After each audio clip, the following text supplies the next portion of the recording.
દરેક ગુજરાતીને બે હાથ જોડીને વિનંતી કરવી છે કે આ વખતે મત કોંગ્રેસને આપજો.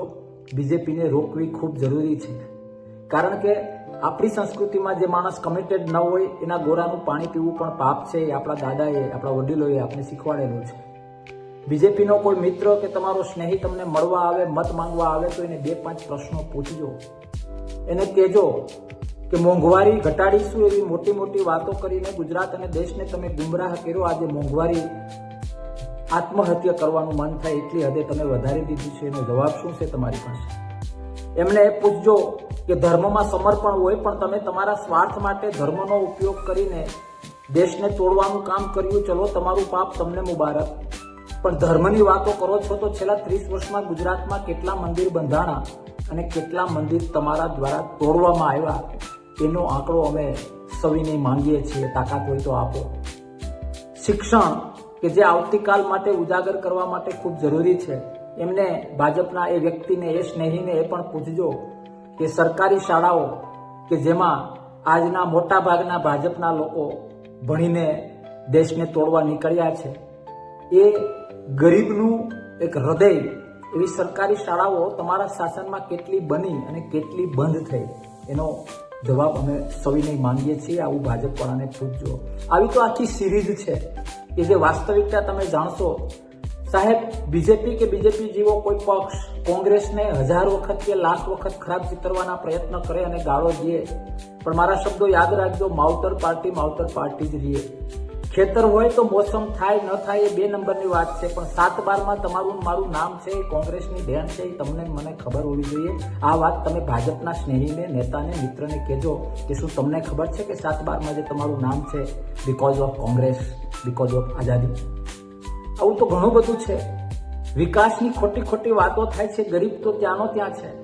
ઉલટાની આર્થિક અસમાનતા વધી ગઈ છે. ગામડાઓમાં જે સ્નેહ હતો, પ્રેમ હતો, આ લોકોએ ક્યાંક ને ક્યાંક રાજકીય રીતે એવી દવાનો છંટકાવ કર્યો કે ગામડામાં રહેવાની મજા વિખાઈ ગઈ છે. આ દરેક ગુજરાતી, ગામડામાં રહેનારો દરેક ગુજરાતી જાણે છે. આવો એક વખત સાથે મળીને માવતર પાર્ટી કોંગ્રેસને ચાન્સ આપીએ. એક વખત જોઈએ કે જે 7/12માં નામ આપનાર, જે દેશને યોગ્ય દિશા આપનાર, દેશને શિક્ષણ આપનાર, ઔદ્યોગિક ક્રાંતિ આપનાર, ડેમો આપનાર, ઘણું બધું આખું સાહિત્ય સર્જાઈ શકે એટલું બધું કોંગ્રેસે આપેલું છે. અને આ લોકોએ ધર્મના નામે અધર્મ કર્યો. ખોટી લાલચો આપીને, મોંઘવારીની લાલચો આપીને આપણે ક્યાં ડૂબાડ્યા આ બધી જ આપને ખબર છે. કોરોનામાં શું કર્યું આપને ખબર છે. કેવા અકસ્માતો થયા આપને ખબર છે. રોડ ઉપર કેટલા દીકરા દીકરીઓ, ભાઈઓ બહેનો મરી રહ્યા છે એ આપને ખબર છે. શિક્ષણની શું હાલત છે એ આપને ખબર છે. શહેરો હોય તો ગટરોથી લઈને શહેરોની જરૂરિયાતવાળી બધી બાબતોમાં કેટલી સર્વિસીસ આ લોકો પૂરી પાડે છે અને કેટલા નિષ્ફળ ગયા છે પણ આપને ખબર છે. માત્ર પવનમાં ક્યાં સુધી છેતરાતા રહીશું? માત્ર ખોટી વાતોમાં આવીને ક્યાં સુધી છેતરાતા રહીશું? આવો કોંગ્રેસ તરફ પાછા વળીએ.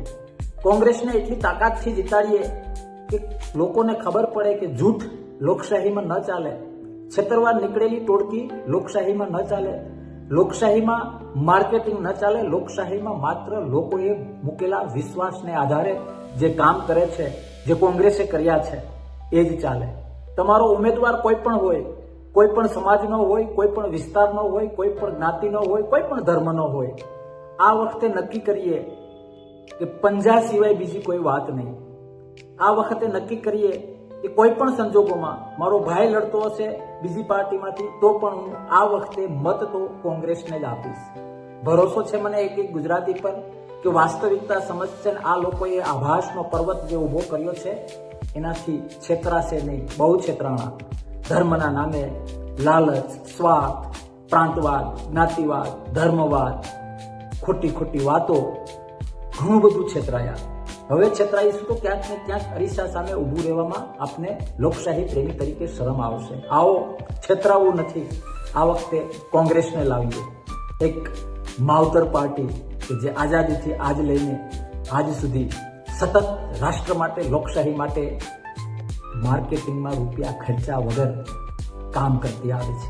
આવો ફરીથી એ માવતર પાર્ટી કોંગ્રેસને પંજાને અપનાવીએ અને આવા જૂઠા લોકોને એની યોગ્ય જે દિશા છે, એનું યોગ્ય જે ચિત્ર છે એ બતાવીએ.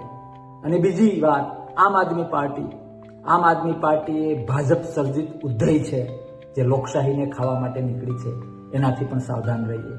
બસ છેતરાવું નથી. માત્ર કોંગ્રેસ, માત્ર પંજો પંજો પંજો. મત આપીશું, તાકાતથી આપીશું, ચોક્કસ આપીશું, હકથી આપીશું, પંજાને આપીશું, કોંગ્રેસને આપીશું, માવતર પાર્ટીને આપીશું. જય હિન્દ, ભારત માતા કી જય.